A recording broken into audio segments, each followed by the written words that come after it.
पवित्र अक्षय तृतीया अक्षिमुठी अनुकूल बा माँ भूमि पूजन प्रकृष्ट दिवस। यह होची रसमय तिथि अमृतमय यात्रा। ओडिया माटीर श्रेष्ठ और प्रसिद्ध अनुकूल यात्रा अनुकूल तिथि अक्षिमुठी अनुकूल दिन अक्षय तृतीया।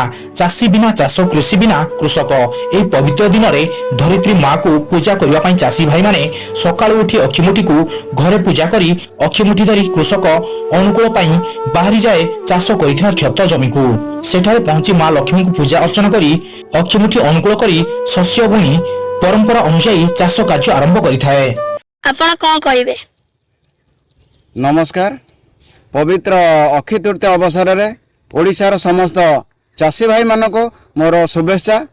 आज हूँ बैशाख शुक्ल तृतीया जे कि अक्षय तृतीया भाव में आज अक्षिमुठी अनुकूल करा जाए। चाषी भाई मानकर आज हूँ रथ अक्षिमुठी अनुकूल कर दिन जे कि शुभ दिन। आज चाष काम आरंभ करा जाए। यही अवसर में आज आम समस्त भाई माने देखिपारे बिल को आसती एवं अक्षिमुठी धरी आसती एवं माँ को स्मरण करी माँ लक्ष्मी को स्मरण करी आज दिन में जो रही शस्य बर्तमान बिछती बिल मानक अनुकूल हुए चाष कम। आई दिन रही पौराणिक कथावस्तु अनुसार रही जे कि यही दिन श्रीकृष्ण युधिष्ठिर को देते एक अक्षय पात्र जो अक्षय पात्र द्वारा भूकिला लोक मान से अक्षय पात्र अन्न दौले जे कि युधिष्ठिर से केबे सरे नहीं से अक्षय पात्र महत्व अच्छे। ये अक्षय तृतीया दिन अक्षय पात्र को पाइथिले युधिष्ठिर श्रीकृष्ण ठारू। आहरी